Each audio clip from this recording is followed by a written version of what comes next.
there's always another bus. There is always another man or woman or person to date. There's always another opportunity, as long as you have momentum. Okay, I'm entering my everybody is replaceable era.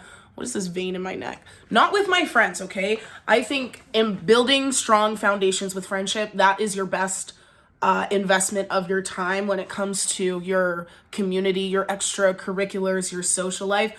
I learned this the hard way. Take it from me, okay? When you don't have friends and you try to fill that void with dating, it simply doesn't work. It might work for a time, okay? I think my ex-boyfriend helped me get through the pandemic after I moved back home to Oshawa, and I had one friend, one best friend at the time, who didn't give a shit about me, okay? She treated me like garbage. She treated me like shit. And literally not that long ago, this girl came up to me and she was like, do you know so-and-so? And I was like, yeah. And she was like, did you happen to go to? And she said, my high school. I was like, yeah, I did. And she was like, yeah, I learned about you from so-and-so. She was just jealous of you. Unprompted. She says she was just jealous of you. Which in my head, I'm like, okay, so what kind of shit was she talking to you about me that made her say that? Because I've had people tell me more than once that she's probably talking shit about me, given what other people say about me from her. Anyways, I digress. This person was my only friend at the time, so I was pretty lonely, and I did end up in a relationship, and that person became my best friend. These are two different people I'm talking about, by the way. One is a man and one is a woman.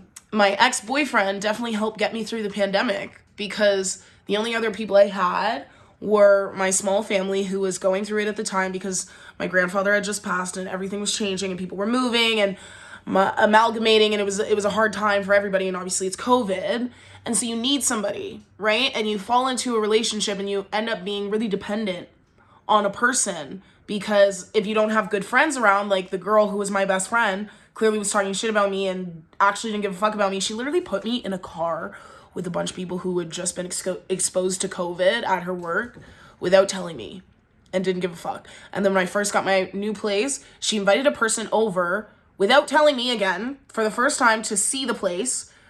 This girl who talks shit about both of us, who doesn't like us, and it's never been nice to me. And she was like, oh, by the way, I'm bringing so-and-so. And I was like, no, you're not. And she was like, well, she's my ride, so otherwise I'm not coming. And I was like, well, then I guess you're not coming. Friends like that are not going to stick around, and you need to let them go.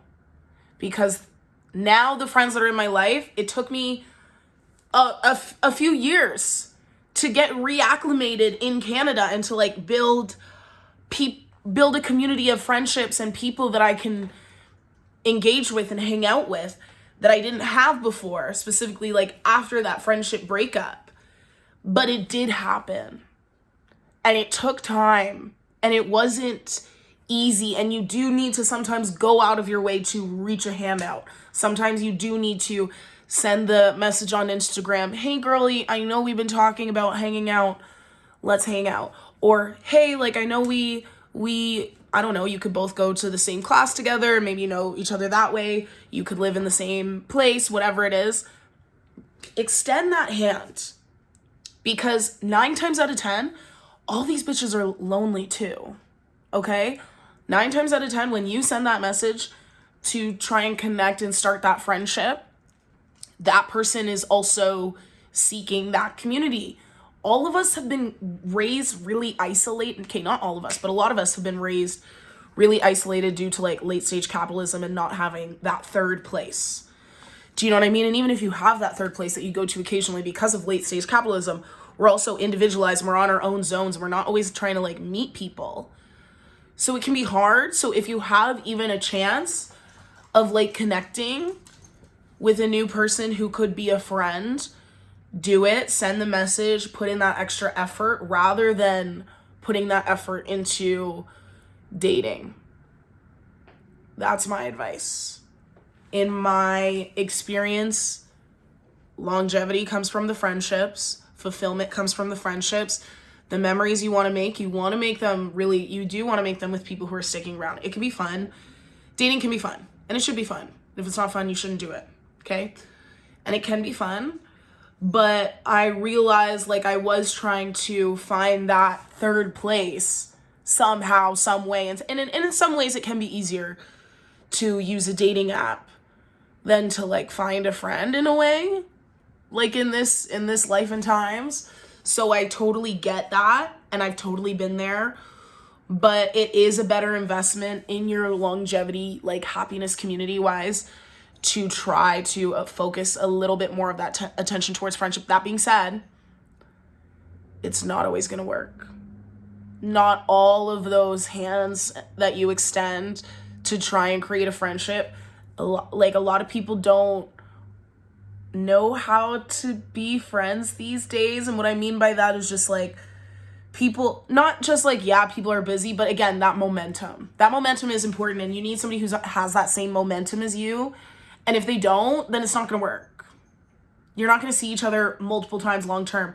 You might make a friend, you might see them a couple times, or you might see them a few times over a few months, but like a real friendship, that is rarer.